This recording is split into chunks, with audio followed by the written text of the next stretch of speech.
There's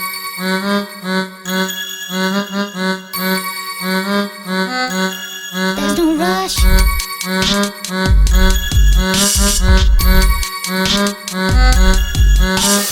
Tell me what's my future being selfish. Hey, tell 'em. What's up? What's up, all my soldiers? I'm over here struggling, rolling up my first little mini blunt. I never understood why they made these motherfuckers until now. And that's because I don't know, I just don't feel like smoking and rolling up a whole fucking blunt just for me to smoke about 75% of the shit. And with that being said, this is CGT Podcast episode 41. We're going to be continuing our streaming of shit that's geared towards like people being aware of what's going on our planet, how it's actually being destroyed and polluted, and our role in that shit, meaning how can we slow down the rate of which is happening. Also, our role, like, and how we can say we're tired of this bullshit, basically, and just stop fucking doing the stuff that's destroying the planet.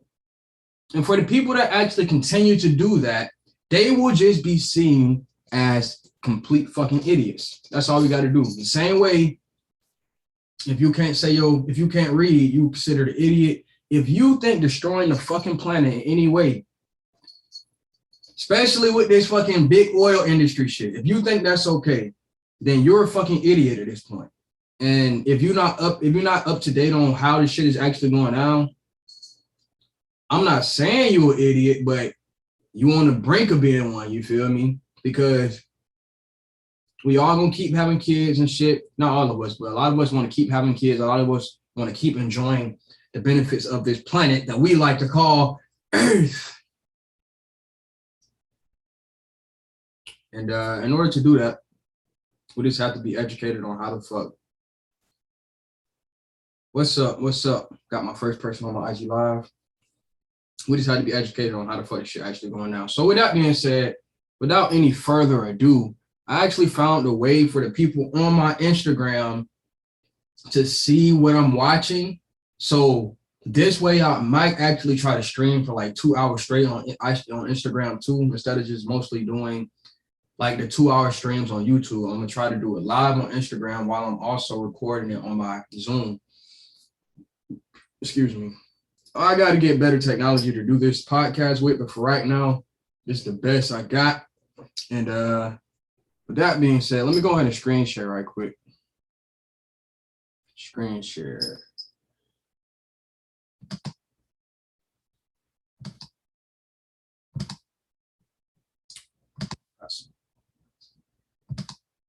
So we watching this together, man. Like y'all should know, I'm on some real genuine shit over here, bro. I'm on some real genuine shit, bro. I'm waiting for you motherfuckers till I view this information.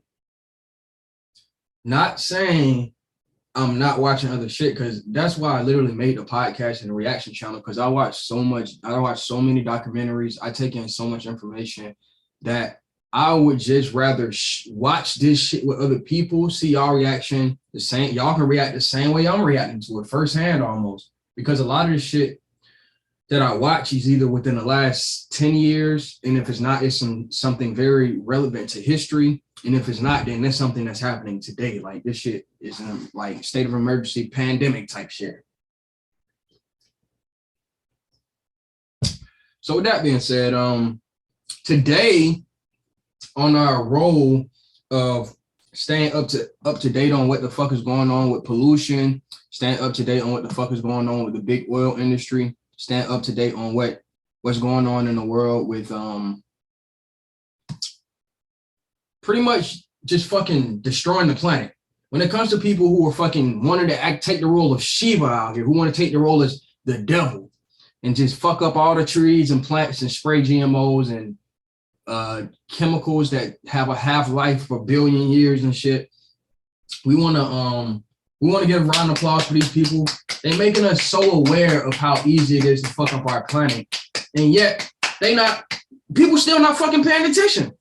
They still don't get it. There's no winter no more. there's almost no fucking winter no more. It gets cold when they want it to get cold. And I might literally, after I do the pollution and big oil industry streams that I'm trying to do 4 in a row, I'm gonna dive right into climate change. Because this is gonna be linked to climate and geoengineering. They're gonna go hand in hand. So I'm pretty sure after I do these constant streams of exposing people to the information and the entertainment, because I'm not just on here fucking watching super serious shit. But as soon as I get done with these 4 streams, Save Our Planet streams, I'm gonna go right into this part 2 and then start focusing on geoengineering and talk about how there's no winter no more, but they know how to control the weather. They know how to block clouds. They know how to block sunlight with simple minerals that we can extract from the earth. They know how to literally fucking seed clouds and so many other things, bro. Like there's the science of it is fucking probably infinite. The details on it is infinite. The information on it is infinite. So that's why y'all gonna have to join me for that too. But with that being said, hold on. I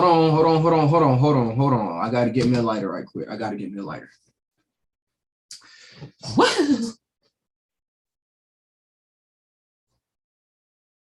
Let me turn this fan off too. Turn the fan off. It's a little cold in this bitch already. Get crisscross applesauce in his mug. All right, let me turn this camera around because y'all can see me on there.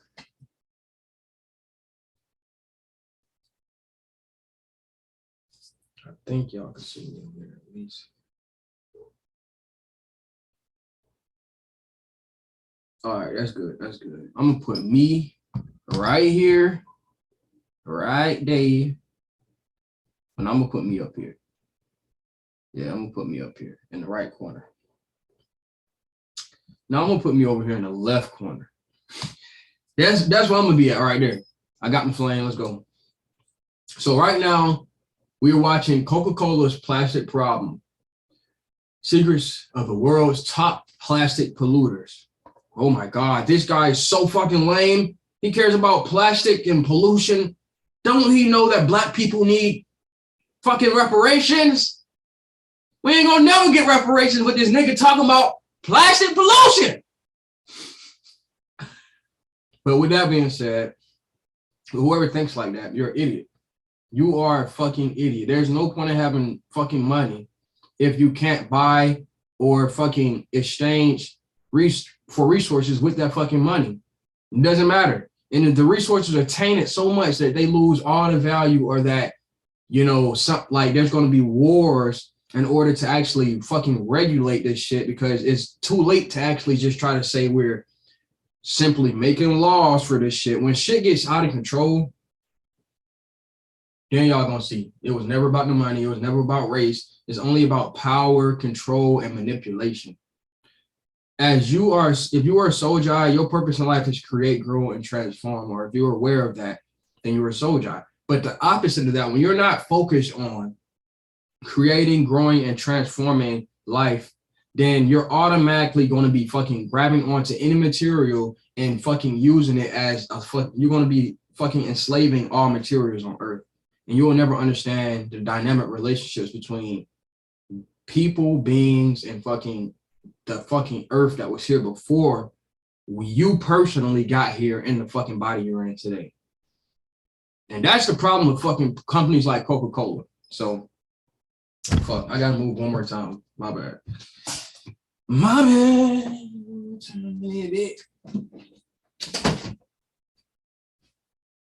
All right, let go. Our film begins in Hawaii, in the middle of the Pacific Ocean. In spite of the island's remote location, it has also fallen victim to the epidemic of the 21st century, plastic. God damn. America really scored with that Hawaii shit, bro. Plastic pollution is littering beaches and endangering certain species of animals, no matter how remote or out of reach.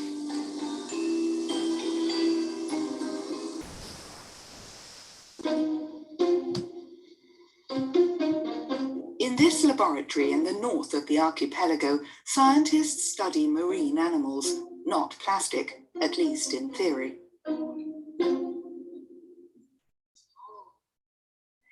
No idea what that is. But it's certainly plastic.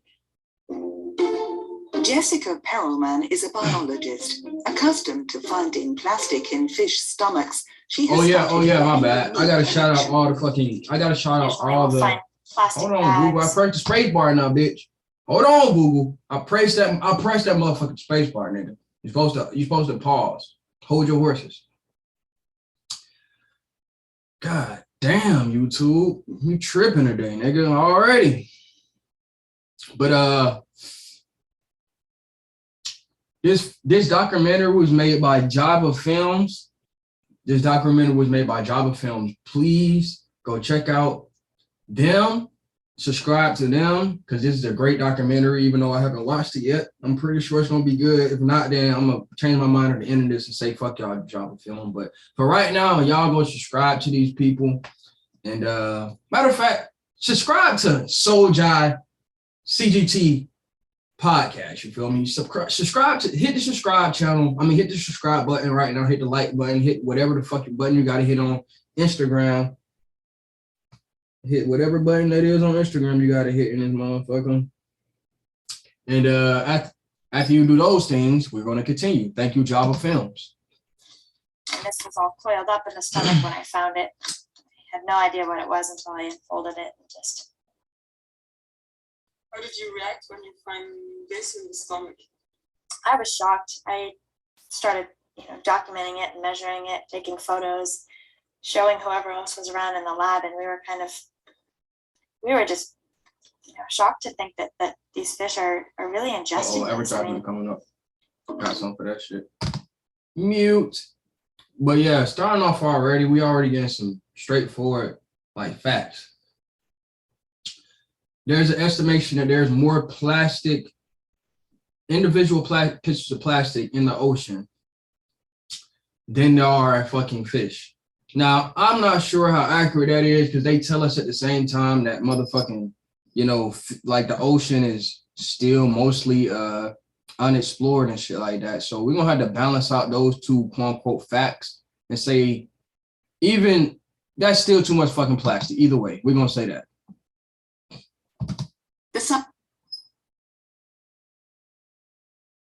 Oh, shit.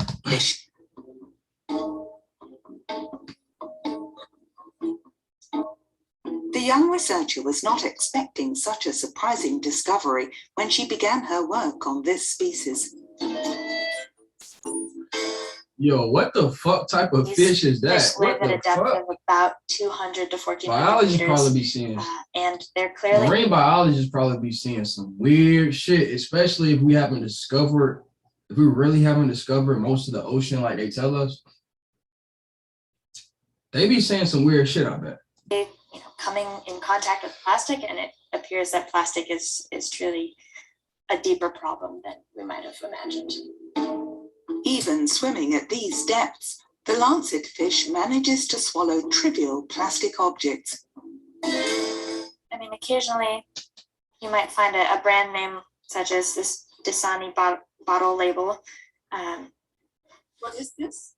So this is a label from a water bottle, Dasani bottle clearly, and found amongst the glands of their stomach.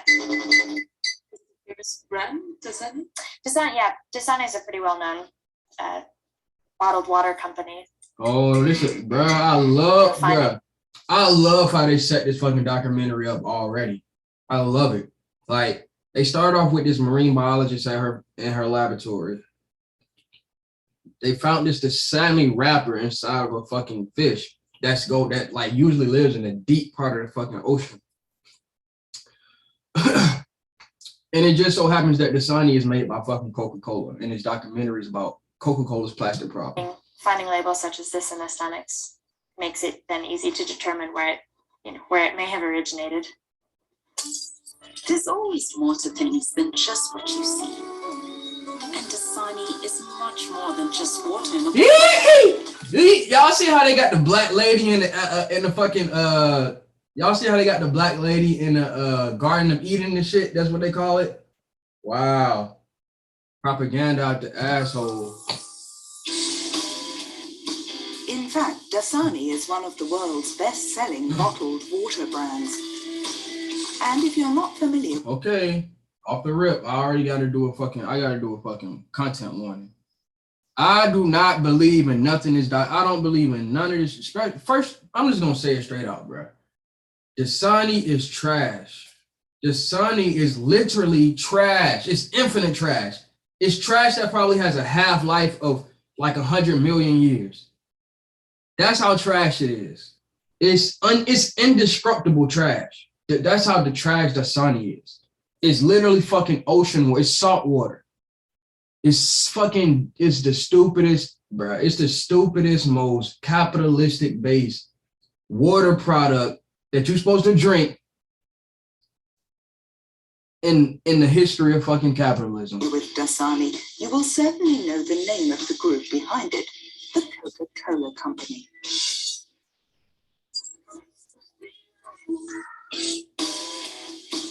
How insane, bro. How insane are these Coca-Cola, like Dasani water bottle fucking commercials? I cannot believe this shit, bro. How insane. Everyone knows Coca-Cola, but not everyone necessarily knows that the group is in charge of dozens of other brands. Dasani is part of the Coca-Cola Company and Sprite too. There is also Minute Maid, Powerade, and of course Fanta, one of the company's flagship brands. Every year, the group sells more than 120 billion bottles across the globe. That's almost 4,000 bottles a second, and this mass production is creating a devastating mass pollution.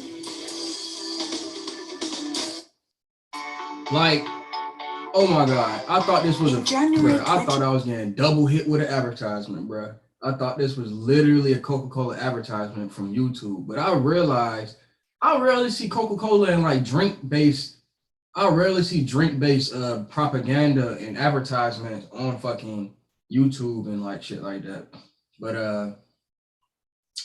I just wanted to say that it's such an interesting thing that Coca-Cola, like big ass companies like Coca-Cola actually used to do shit more sufficient ways. Like, even though they used to put like real, cocoa, like the white girl, they used to put that actually into their drink. But with that being said, they used to deliver that shit in glass bottles, which are actually fucking recyclable. So with that being said, I don't know what the fuck happened to that. Maybe they'll explain that in here. Maybe they'll explain that in the documentary. The multinational made a bold announcement. By 2030, the brand is promising a world without waste. It's James Quincy, Coca-Cola's CEO, who is leading the movement. What we need to create is this nigga look like this man look like a fucking zombie leader or some shit in a video game. Like, it's absolutely doable. A world without waste, thanks to unlimited plastic recycling. But how reliable are the promises of this multinational? Can recycling really make this problem go away? Hell no, recycling is a jug itself. Recycling, especially with big ass companies like Coca-Cola and shit like that, like you will never actually becoming a global catastrophe. We investigated the company's promises and uncovered a secret strategy which contradicts their convincing pledges. On a l'impression que vous jouez double jeu. C'est pas un double jeu si ça ne reflète pas notre politique aujourd'hui. For decades, the multinational has been aware of the damage that its plastic bottles are capable of causing, but responsibility has never appeared to fall on them. What is the reason behind this? Because ultimately it means higher costs for them. In Africa, far from the soda giant's American headquarters, we are going to expose the truth behind the so-called recycling economy that Coke is trying to promote.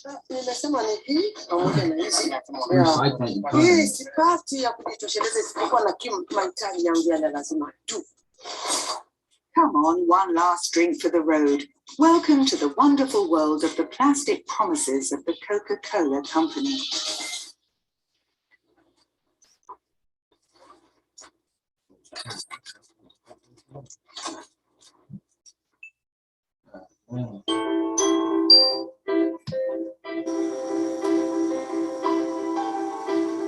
Coca-Cola and plastic have a long-standing relationship, and one that is full of surprises.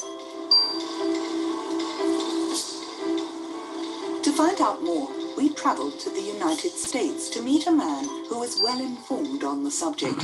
He lives in this small house in Virginia. Hi guys. Hello, Bart. Nice to meet you. Nice to meet you. Yes. Welcome to Virginia. Thank you. It's difficult to find. House. I know. Well, I hope the drive was good. Yeah, Well, come on great. in. Come on in. Thanks. Yeah. Bart Elmore is a historian. Meet Suvi, the magical all-in-one countertop kitchen robot. Oh, Suvi. Suvi saves you time. Oh, for real? Cook delicious Oh, hell no, I ain't buying this shit. He's the author of a book about Coca-Cola, a bestseller. It retraces the multinational's entire environmental strategy, particularly from the 60s onwards, when plastic began to revolutionize consumer society. We began to see massive amounts of litter piling up around the country. Coca-Cola tried to respond to this. Wow, we're getting blamed for all this aluminum waste and all this ultimately plastic waste. What do we do? And one of the things they did was partner with an organization called Keep America Beautiful. You hear Keep America Beautiful, you think like, wow, this sounds like an organization Keep started by a America bunch of Beautiful. kind of bearded environmentalists, or at least that's what I thought. Because you see this sign everywhere in the United States. It's still a very present organization. But it was founded, surprisingly, by the beverage, brewing, and canning and packaging industries. Right? What? The idea was that let's tell consumers, they're the bad ones. They're the litter bugs. They're throwing this away. Industry shouldn't be blamed for all this waste. And so this Native American, looking like a character from an old Western, makes the Keep America Beautiful a huge success. What the Some fuck? people What the fuck? I'm offended. Head ass. But no, this is like on some real shit. Of course they're going to use the symbol of peace and fucking brotherhood before you tried to kill us off and fucking enslave people and motherfucking do all that shit. Of course y'all gonna use them who are actually fucking protecting the land. Of course y'all gonna use them and say your propaganda and yo Keep America Beautiful. And it's a fucking red, bro. Come on, bro. have a deep, abiding respect for the natural beauty. It's not even a real fucking Indian, bro. And this guy throws, in his car, he throws this packaging waste down at his feet. And this great cameraman lifts the camera up towards the crying Indian's face, and there's a tear. And this narrator comes on the screen and says, People start pollution. People can stop it. people start pollution. People can stop it, right? And it's this message of... Hey, that's some real thug shit, bro. That's some real thug shit. We gotta respect thugs like that. In my hood, they had to respect that. Motherfucking Coca-Cola had the hood on. They had every block on lock, bro. You go to McDonald's, you got Coca-Cola. You go to Burger King, Coca-Cola. KFC, Coca-Cola. The grocery store, cheap ass Coca-Cola cans. Cheap it like 80 cans for like $10, bro. Like crazy shit. 24 cans, like $2. Didn't make sense at all. But they had that shit, bro. These niggas said it's your fault, bro. They said it's your fault. And then you just gotta go with it. You feel me? Right, not us industry, but consumers. That's the type of shit. That's the type of capitalism we on. Since the success of this advert in the US in the 70s, Keep America Beautiful has branched out. Now there are organizations throughout the world designed using the exact same model and always backed by the company with the red and white logo. To understand how Coca-Cola is recycling its reliable old consumer guilt technique, we have to go to Versailles, not to the chateau, but to an event that is being held at the town hall.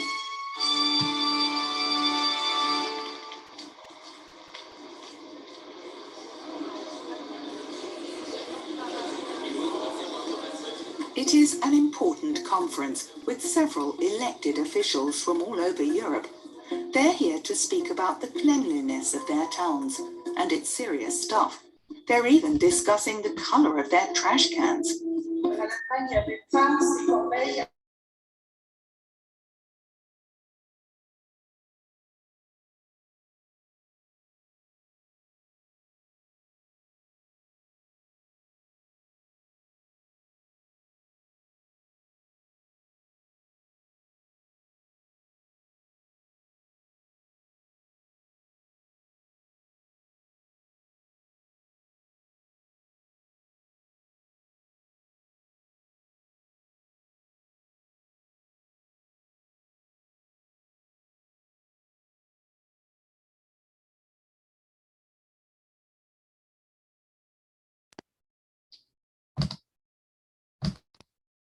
Yes, sir.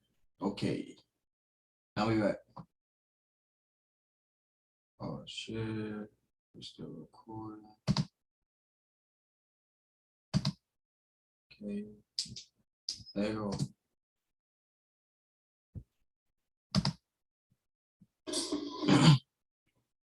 Listen closely. Some of his slip-ups are extremely telling.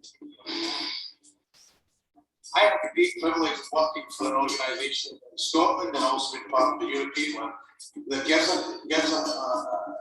shit, I was going to say, it doesn't care. We do care, and we want to try and change the behaviour of individuals. We want people to start thinking about civic pride, the personal responsibilities they should take. Emphasizing individual rather than collective responsibility, clearly nothing has changed since the advertisement of the Native American crime. I've seen that you were drinking Coca-Cola this morning. Is a single-use bottle plastic a problem today?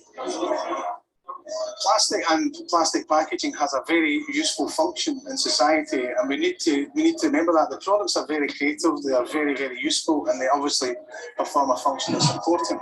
It's how we, again, as individuals, dispose of these packages. So, Coca-Cola, for example. Bro, these people are like, fuck it. Why do they even still ask people like this questions, man?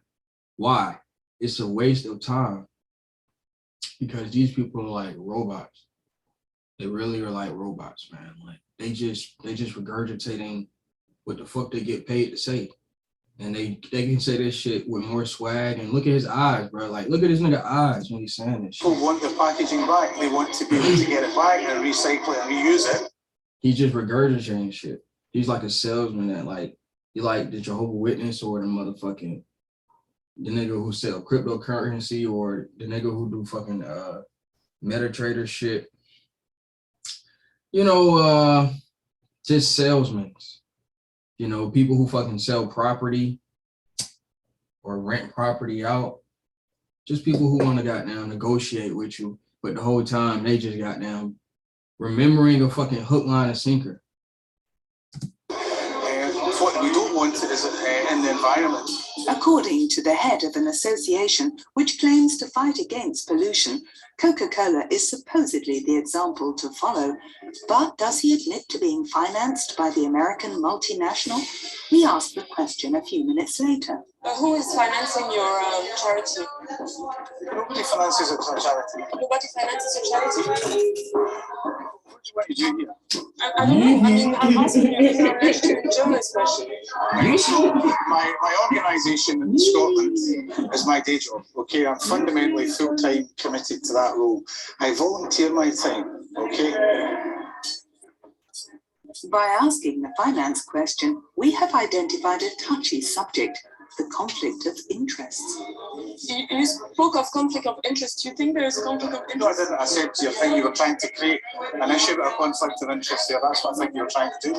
Do you think there is one? No, Who your sponsors are? don't have sponsors. Again, it's a different model. And I'm not about to start explaining how charities. Is that secret or? No, you can only look at our accounts if you want to see what it says. We don't have sponsors. I work in partnership with the Scottish Government, with Scottish municipalities, and they hire our experts. And some companies. And some companies. Like? How long would you want? Loads of them. Coca-Cola, H&M, McDonald's, Wrigley's, Starbucks. All these companies are owned by one company. Lots of big brand names. We had to insist. Since the 60s, Coca-Cola has been paving the way for other multinationals. But what if the soda giant really had decided to change? A few months ago, upon launching its program for a world without waste, the company announced a set of very ambitious measures to resolve the plastic pollution problem. For Coca-Cola, the solution is recycling. See, this is where it's a jug. It's a continuous nonstop. Because how are we still relying on these companies to regulate and control themselves, especially when they're fucking poisoning people? And it's not good for you at all. And at the end of the day, even the shit that's delivered in is fucking destroying the planet after you drink the disgusting the disgusting stuff. The bottle is just thrown away in trash, and they want to convince you that you can recycle these bottles and shit. And at the end of the day, you really can't. The concept is simple. Collect used bottles to make new ones out of them.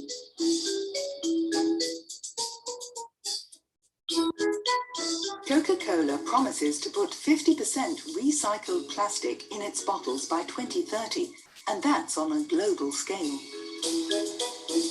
That's going to make shit worse. There's a model there for the Chinas and other parts of the world on how to create value out of plastic and get it reused. Of course, that would be great news. But with all that we have learned about the company's strategies, we want to know they actually keep their You really got the promises. fancy word. She talking The about American jugging people company though. has They been capping. promising to make bottles out of recycled plastic for years. Take the year 2008, for example. In its report on sustainable development, Coca-Cola announced that it wanted to put 25% recycled plastic in all of its bottles by 2015.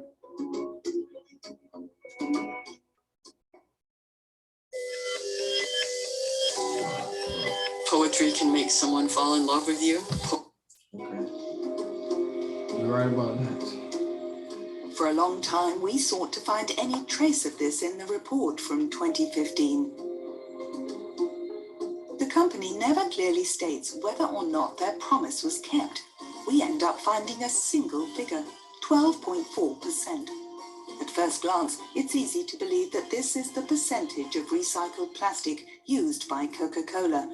But after taking a closer look, 12.4% turns out to be the total percentage of recycled and renewable materials used. The problem is that recycled and renewable plastic are two very different things. To decrypt the soda giant's jargon, we arranged a meeting with an NGO that has been interested in the Coca-Cola Group for a long time. Hélène Bourges is a specialist in ocean pollution, and she's going to explain how the multinational twists words and statistics. Le plastique que Coca appelle renouvelable, c'est du plastique qui est produit à partir de végétaux, comme par exemple le maïs, amidon de maïs. Et d'ailleurs, le nom qu'ils ont trouvé, c'est plante bottle avec un petit logo vert, une petite feuille. Mais quel que soit le type de plastique, malheureusement, l'impact est le même. Renewable plastic is essentially plastic made from a plant base, but it's still plastic, and therefore it's still bad for the environment. That clears up the words. Now let's move on to the statistics. Et donc, ça ne veut pas dire 12,4% de plastique recyclé. Non, ça ne veut pas dire ça. Et on a un document, en fait, trace écrite de Coca qui nous explique dans un échange de mails que en fait, c'est uniquement 7% de plastique recyclé contenu en moyenne dans les bouteilles au niveau mondial, sachant que l'objectif en 2015 était 25%.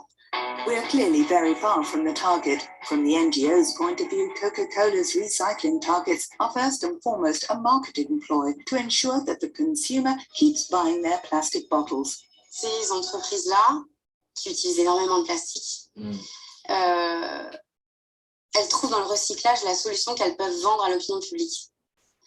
Mais le problème, c'est que le recyclage, c'est pas toute la solution. Là, on a atteint un niveau de production de plastique qui est tel que le recyclage ne permettra pas de tout reprendre et tout transformer et recréer 100%. Ça n'existe pas. Exactly, bruh. She broke that shit down in a whole other language for everybody.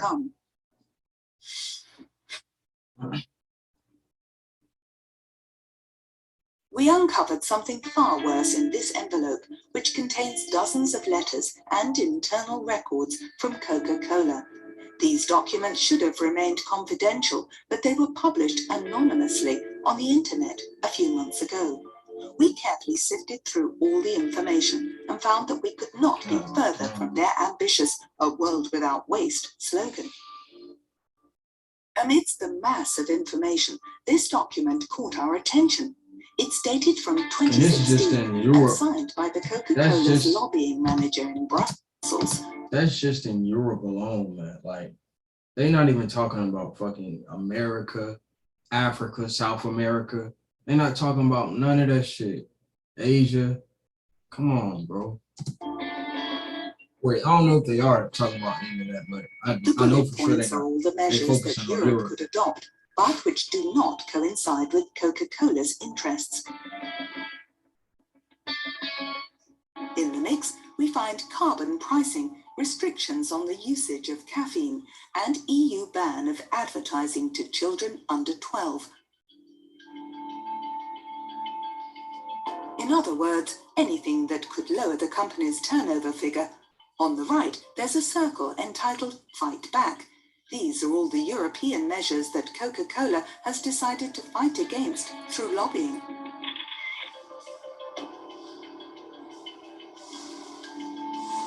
And amongst the measures that Coca-Cola downright refuses, we find increased collection and recycling targets.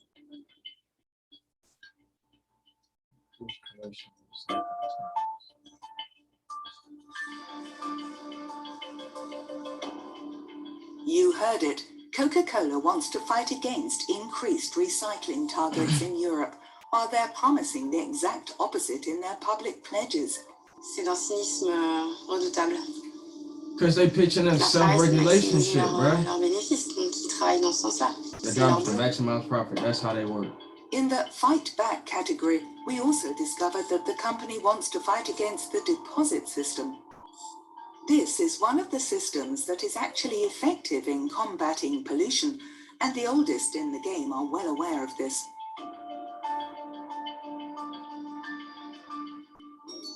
The deposit system works like this.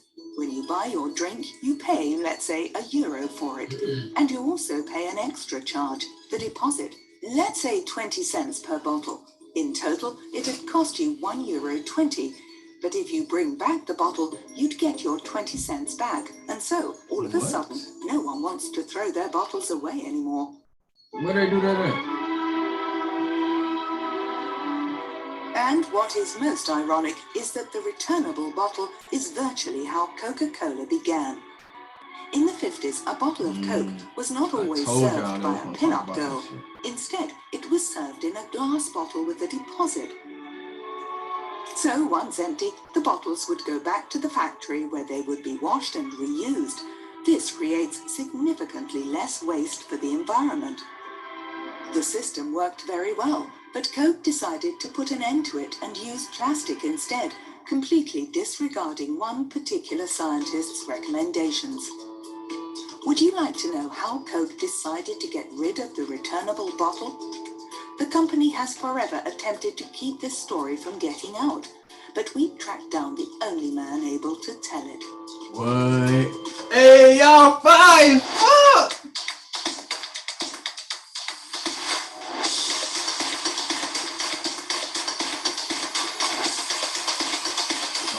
this is advertisement.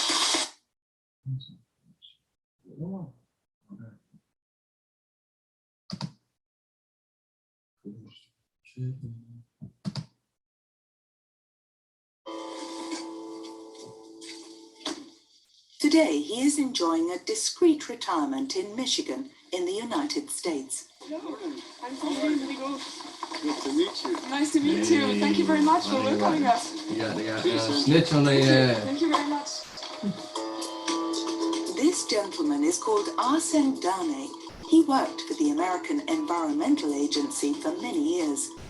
He's also the first engineer in the world to investigate the ecological impact of Coca-Cola bottles. Well, that's a fair imitation, but they were smaller. Yeah. A typical Coke bottle was about this big, green, translucent, and always glass. Always glass. Arsène Darnay is referring to the beginning of the 70s. That was when the Coca-Cola company began to show an interest in plastic and to reach out to him. What they wanted to know is if you take into account all other environmental impacts on nature, what is the best system?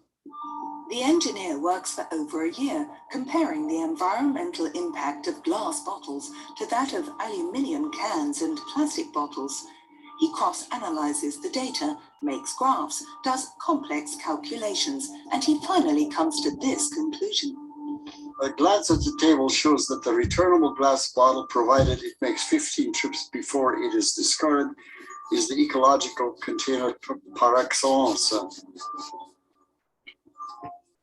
Thanks to this report, the Coca-Cola company knows fully well at the start of the 70s that returnable glass pollutes significantly less than plastic. But the company would never publicly share this information.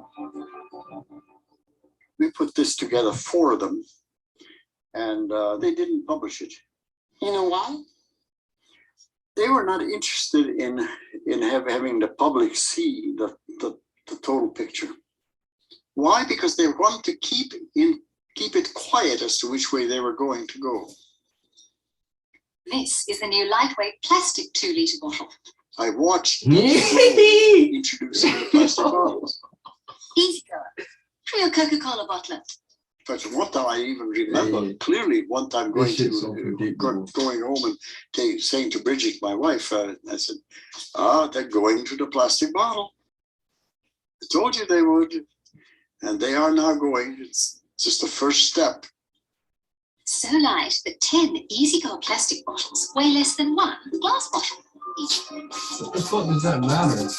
With this advert for its new plastic bottle released in 1975, Coca-Cola buries Arsène Darnay's report once and for all. It's light, it's tough, it's easy-go. The American company never looks back. Coca-Cola imposes its plastic bottle everywhere, and theirs isn't the only one flooding the market. It's a tidal wave. From the 80s onwards, plastic devastates beaches. And the first ecologists begin to protest against pollution. Certain American states consider a forced return of the deposit. Little do they know the company's immense power. Coca-Cola has been a significant force behind fighting legislation that would put deposits on containers or put some kind of price on packaging waste. There are newsletters that talk about all the What in a way, Coca-Cola? successes that Coca-Cola is having around the country. And it's almost like this great, celebration letter every week. We defeated this deposit system in this state, and we defeated it here. Why do you think they were fighting so hard against deposit system? What is the reason behind this? Because ultimately it means higher costs for them. In the end, this was forcing them to internalize their pollution costs. This was a market mechanism that's very smart to try and get industry to recognize that you have to deal with this waste. Let's recap. In front of the cameras, Coca-Cola's CEO promises us a world without waste. That's our objective. But behind the scenes, the American company is doing everything in its power to eschew any alternatives to plastic, like the returnable bottle. Allez, arrivez, Fichier. After months of negotiations with the American multinational, we have a meeting at the headquarters of Coca-Cola France for an interview. Bonjour. Coca-Cola France. Merci de nous recevoir. On est ravis d'être ici. I thought I was about to say Atlanta. No, I'm like, hey.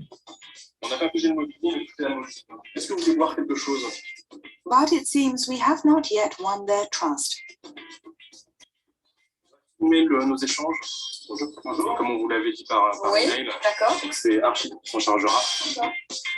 The vice president of the company, Michael Goldsman, has traveled from the United States to answer our questions. Why does man look like he's CEO of a tech Coca-Cola company for or something 21 like that? years. He's in charge of global policy and environmental sustainability, and he's a French speaker.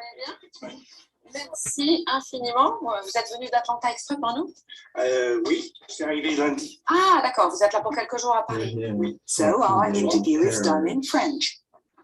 Coca-Cola a lancé un programme pour un monde sans déchets en 2030. Est-ce que vous pensez que c'est possible d'arriver à un monde sans déchets avec 4000 bouteilles en plastique vendues chaque seconde par le groupe Coca-Cola? Oui, on pense absolument que c'est possible. On se sent vraiment responsable de ce qui se passe. Donc, ce qu'on veut faire, c'est qu'on veut entraîner, créer une économie circulaire. Donc, nos emballages ont de la valeur, peuvent être réutilisés, et si nous et d'autres industriels utilisent encore plus de matières recyclées pour refabriquer les bouteilles, ça va entraîner une économie circulaire. Quel est le pourcentage de plastique recyclé que Coca-Cola met dans ses bouteilles à l'échelle mondiale aujourd'hui? D'accord. À l'échelle mondiale, on a du travail à faire. On est à 7%. Dès 2008, le groupe Coca-Cola s'était engagé, je pense, et vous allez me le confirmer, à intégrer 25% de plastique recyclé en 2015. Donc là, on est en 2018, on est toujours très très loin du compte. Vous le dites vous-même, dans le monde, la proportion de plastique recyclé dans une bouteille, c'est 7%. Comment ça se fait? Pourquoi vous n'y êtes pas arrivé? Parce que c'était difficile et vous avez raison, on n'a pas atteint nos objectifs, on est conscient. Yeah, crazy nigga came out like, oh yeah, we gonna do this shit. But now he's talking about, bro, this shit hard. On compte y arriver. Mais on est d'accord, vous êtes quand même loin du point d'arrivée. Je suis d'accord qu'on est loin, mais on a lancé cette stratégie en janvier, donc on est en juillet aujourd'hui. Donc Coca-Cola s'engage dans une vraie politique, en tout cas c'est ce que vous dites, depuis janvier 2018, c'est-à-dire depuis un peu plus de 6 mois. On a été impliqué dans les systèmes de collecte et de recyclage dans plein de pays. On a investi en France en 2012, donc c'est pas quelque chose qui est nouveau pour nous, mais oui, notre nouvelle stratégie a été lancée en janvier 2018.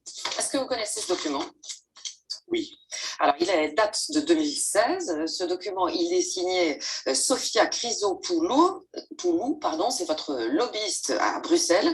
Et ce qui est très intéressant, c'est qu'en haut à droite, ici, donc, il y a un cercle que vous appelez Fight Back. En français, Fight Back, ça veut dire contre-attaquer. Parmi ces mesures, on lit quelque chose qui est très intéressant. Increased Recycling and Collection Targets. En français, l'augmentation des objectifs de collecte et de recyclage. Expliquez-moi. Ce document ne reflète pas notre stratégie aujourd'hui. C'est un vieux document, comme vous avez dit. Nigga, that don't explain the shit. 2 years old. A été lancé en janvier. Ce document ne reflète pas cette stratégie et ne reflète pas la politique aujourd'hui. Attendez, Monsieur Goldsman, vous m'avez dit il y a quelques minutes seulement, nous, la préoccupation du plastique, du recyclage, etc., c'est quelque chose qu'on a depuis longtemps. 2016, votre lobbyiste en chef à Bruxelles, face à l'Europe, dit très clairement que parmi les mesures à contre-attaquer, il y a l'augmentation des objectifs de collecte et de recyclage. Je vous ai dit que ce document ne représente pas notre politique aujourd'hui. C'est ça qui est important. C'est ce qu'on veut faire aujourd'hui. Attendez, il y a 2 ans, Il y a 2 2 ans. years ago, exactly. Get it. Passé il y a 2 ans, ou est-ce qu'on va parler de ce qu'on entend faire et on est en Oh, train we're de gonna faire talk about what we aujourd'hui plan to do pour créer now. un système qui Bruh. va aider à Y'all collecter, some robots, réutiliser, travailler avec d'autres partenaires, We're starting to d'assurer circular qu'on economy. crée une économie Pardonnez-moi, This mais nigga talking on a about l'impression circular que vous jouez economy and some shit. double jeu, très clairement. Parce que d'un côté, vous vous What engagez the pour fuck une does that even politique de mean, nigga? recyclage dès The money 2008, coming ou to y'all. bien That's avant basically what it 2016. means. Et de l'autre, vos lobbyistes à Bruxelles se battent contre l'augmentation des objectifs de collecte et de recyclage en Europe. Ce document ne représente pas notre Ça, politique j'ai aujourd'hui. compris. Mais vous ne me répondez pas sur ce double jeu. C'est pas un double jeu It is si ça not ne our reflète pas strategy if notre we do not politique put our aujourd'hui. current Juste une question. policy. Sofia Chrysopoulou, elle est toujours votre lobbyiste à Bruxelles. Oui, Ça veut dire qu'elle a refait son graphique, alors c'est plus le même aujourd'hui. oui, c'est pas le même. Mais vous pouvez nous donner le nouveau graphique?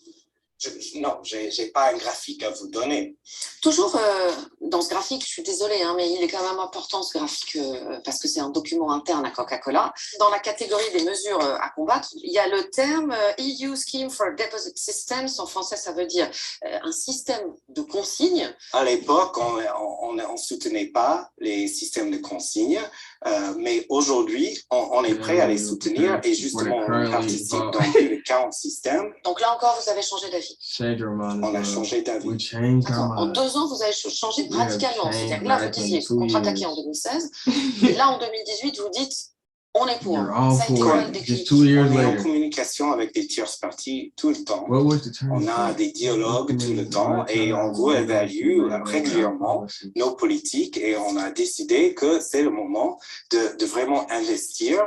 Et on a travaillé sur le terrain, on a des actions qui démontrent que on est sincère, on est convaincu qu'on peut le faire. D'un côté, vous me dites oui, on était sincère, mais on n'a pas réussi. Et puis voilà, et puis de l'autre côté, il y a ça. Et donc, il y a votre stratégie, elle aurait dû rester secrète hein, d'ailleurs. Donc, votre sincérité, si vous voulez, j'ai des doutes. On dirait qu'elle est à géométrie variable. Vous avez le droit d'avoir des doutes, mais je vous demande et je demande à votre public de regarder les actions dès maintenant, ce qu'on va faire. She's grilling this nigga. On est sincère ou pas. Before judging their actions, let's take a little trip. Unforgettable Tanzania.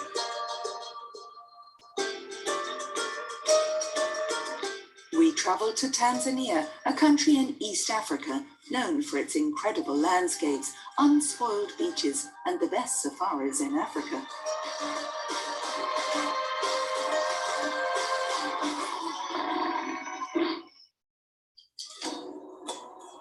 However, what this promotional film does not specify is that Tanzania is also the incredible land of Coca-Cola.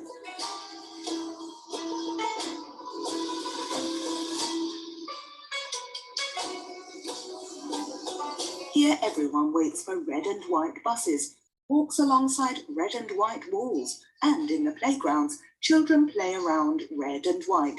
The logo is everywhere, so after a while, you almost stop noticing it. God damn. The good news is that in this country, you can still find Coke bottles made out of reusable glass, but this will all soon be over.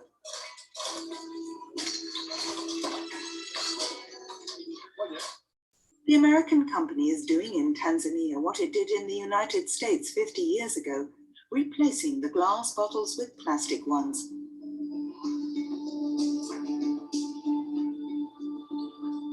That's what is going on behind these walls, inside one of the 4 Coca-Cola factories in Tanzania. God damn. Shit's crazy, bro. Our guide is James Malaba, the manager of the new production line, a production line which only makes plastic bottles. Today they're producing bottles of Fanta, one of the numerous brands inside the Coca-Cola group.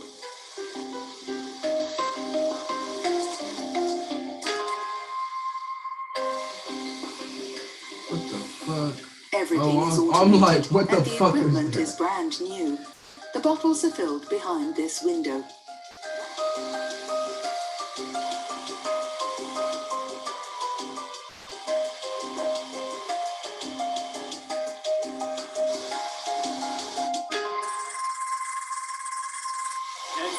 counter for Fanta pineapple. And how many? It is 86,340 bottles, which is the land of 2 hours and 2 hours and a half. 86,340 bottles in 2.5 hours. That's a lot of plastic. We did the calculations. That's 10 bottles a second. And that's only on one production line in one of the factories in the country. 5 years ago, this factory only fabricated glass bottles. But on the day of our visit, the production line for glass bottles is almost at a complete standstill. People they want to take as a takeaway. Apart from plastic RGB, where you have to do like a butter tray. Apart from that one, even you look in terms of aesthetics, in terms of aesthetics, it looks good. The aesthetic, perhaps, but the choice of plastic is essentially a money issue. So that's what they have to take care of the return of the Hello there. What? Like a little sexual activity. glass. But for me, I don't care about the return. I'm only care is it consumed. What our guide is trying to say is that plastic doesn't seem to be a problem for the environment in Tanzania. So it's come like a business. You see, everyone now take it as a business perspective. So he collects all those plastics. Why does they Coca-Cola factory shit still look like the cheap version of the shit that we buy in the grocery stores here? Like that doesn't even look like a Dasani bottle. 80% has been recycled. Now that our factory visit is finished, we can finally show you the wonders of the unforgettable Tanzania. Unforgettable Tanzania.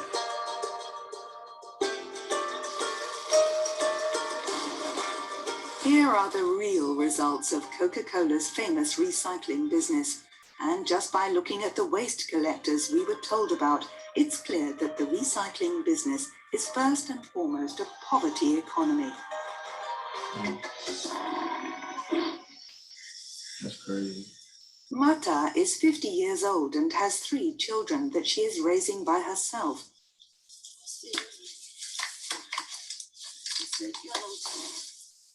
To feed her family, she collects plastic on the beach.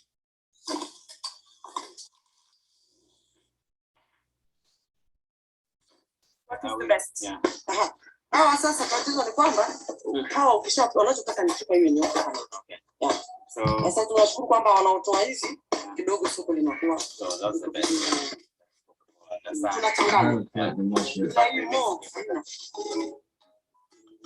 Evidently, Dasani is also leaving its mark in Tanzania. By working 8 hours a day, Mata can collect up to 20 kilos of bottles. At 250 shillings a kilo, that's 10 cents. She earns less than €2, and that's on a good day.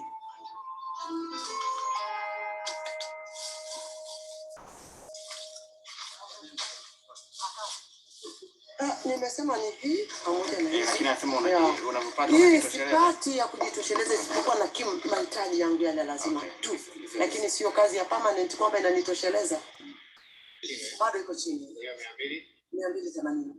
Na ni kiwanda vyetu sio kiwanda kimoja. Why the price is down? Inashuka kwa sababu chupa zinakuwa nyingi. Too much plastic. And too many people like Mata who collect empty bottles just to scrape by.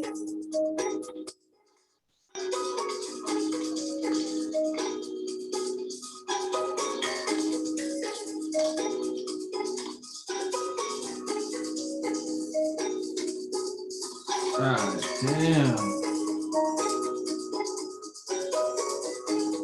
To bear witness to the most unsustainable side of this savage recycling economy, we head to the largest tip in the land, Dar es Salaam, the economic capital of the country. Every time a truck arrives to unload waste, it's the same frenzy.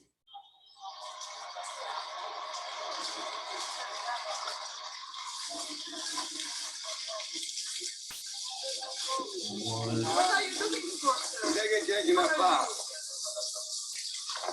Hapa tunatafuta nailoni kama hizi, tunatafuta chupa za wai kama hizi. Umekiona mama?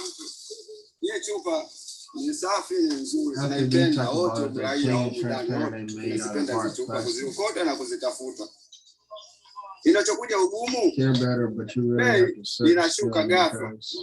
They're not easy to find. And so they resort to using their bare hands to dig through other people's waste. Hii challenge unazipata huko kujikata na chupa, kujichoma na masindano, kuna madude mengine yanaingia huko kama haya baba simarini. Haya maulodi. Sisi yote yanatuasili haya. At age 30, Mwaramu has already spent 2 years rifling through waste in search of plastic. That's more than enough to know that there is only one rule to the recycling business here. Only the strongest make it. Tunaongea ukweli, tumeshachoka. Tumechoka kama hivi tunaumia, pia atuonee huruma. Atuelewe tuambiwe. Mmoja kipima basi ndio na sisi tunapata huko. Want to join the six-figure club? Google and other tech companies are hiring hundreds of thousands of workers in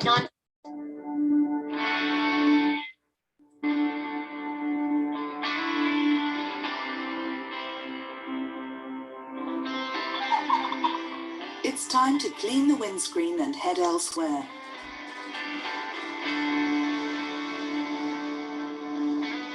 We go to meet the people who dictate the law on the new market for recycled plastic.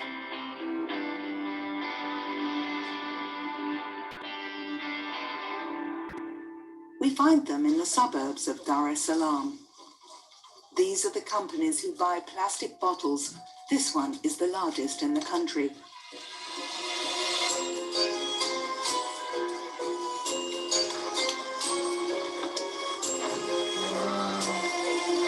Like a plastic mountain. Before coming here, we never would have imagined filming anything quite like this. A mountain of empty plastic bottles that you have to climb with 70 kilograms on your head.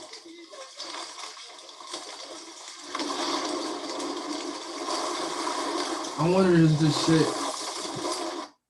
if this shit like ever just avalanche on like everybody and they just get fucking suffocated in a sea of plastic bottles. At first, we are almost fascinated by this blue mountain and the incessant coming and going of climbers, all smaller than their loads. This nigga head is literally. But then we talk to the workers.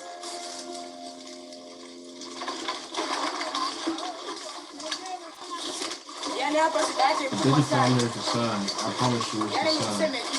Why you got this fucking skull cap on then? What the hell is hot as hell? Why you got the skull cap on? And right now, there it is again. This is doing everything with their hands.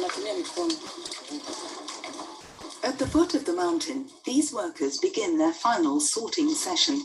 They put the colored bottles and plastic bags to one side. Yeah, it does. Avalanche. They put the clear bottles into large bags. These bottles then go through these machines to be reduced to small pieces before they can be recycled.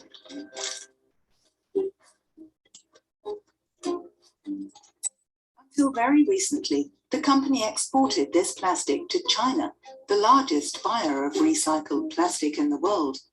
This is what the site manager is about to explain to us.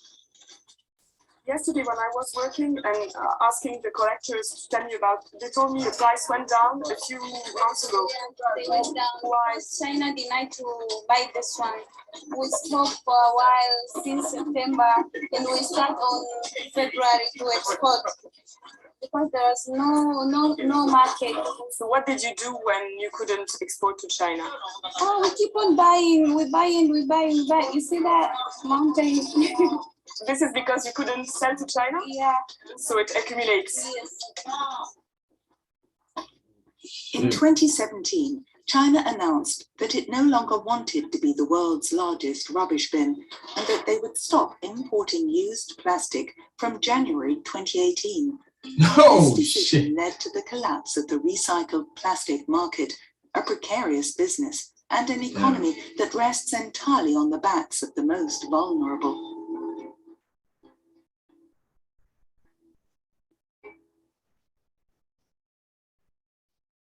Back at the Coca-Cola headquarters, we speak to Michael Goldsman, the vice president of the company again. Je voudrais vous montrer quelques images d'un pays où on a tourné dernièrement. Alors, je vais vous montrer ces images-là. I feel like this is the same interview. It just made it seem like it wasn't.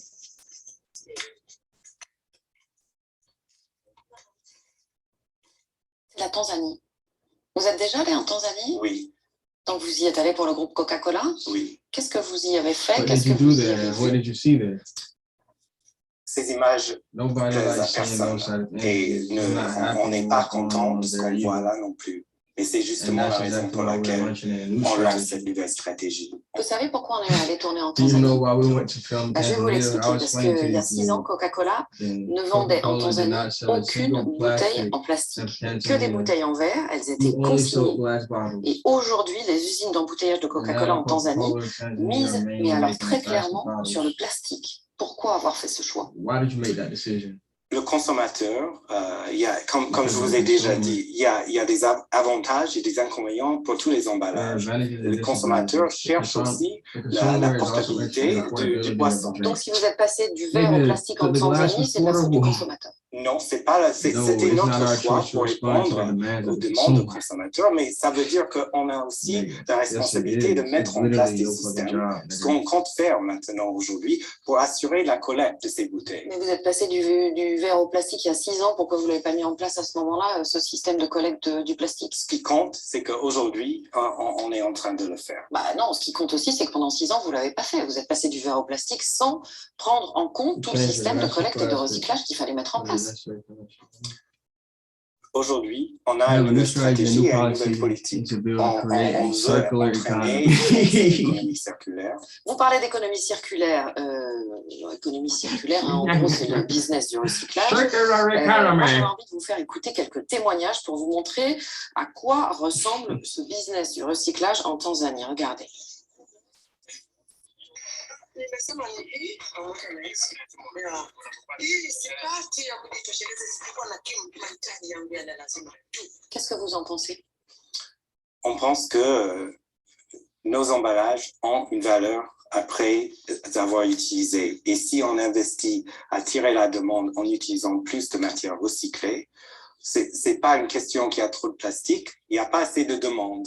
Donc, si nous, on tire la demande en utilisant plus de ces bouteilles en tant que matière recyclée, ça va aider, ça va créer cette économie. Mais attendez, ces gens vont se battre là pour récupérer les bouteilles, pour en tirer quelques centimes. C'est plus de l'économie circulaire, c'est l'économie de la misère.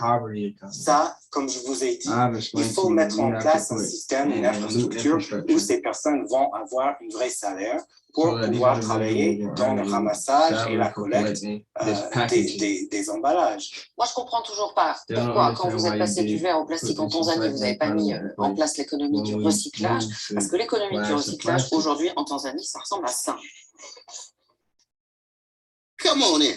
Check out Masterclass. See what we got to say to you. We have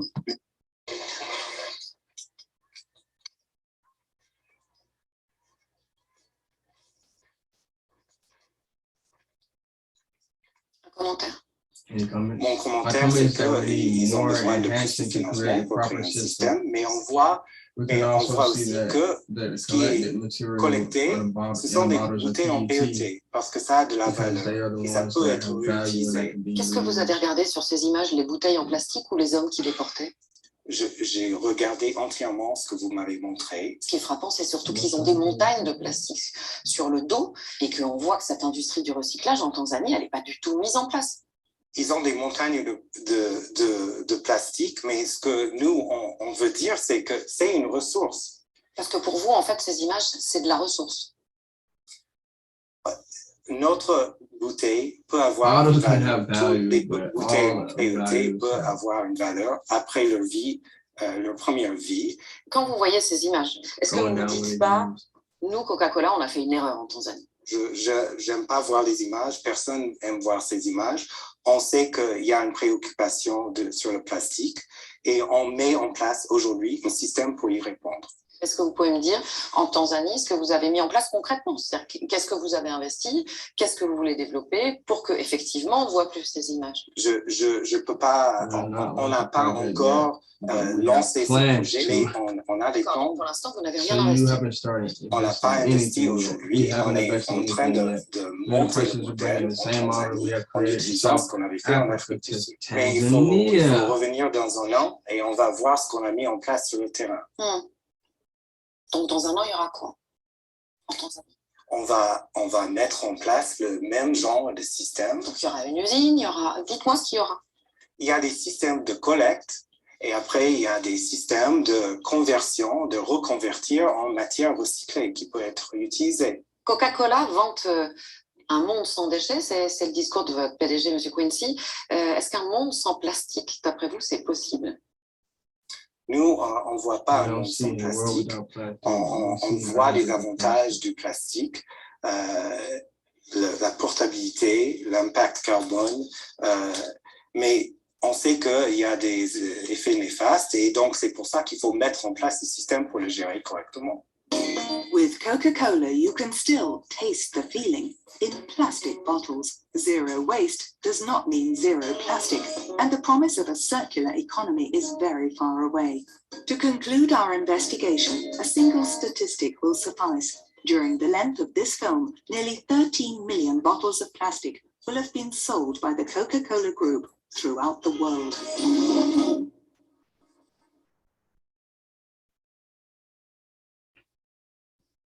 Okay, then. What the fuck? Well.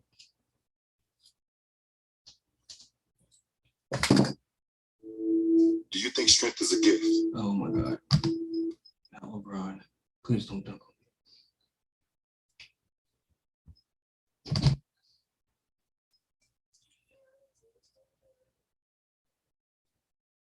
This has been CGT Podcast, episode 41.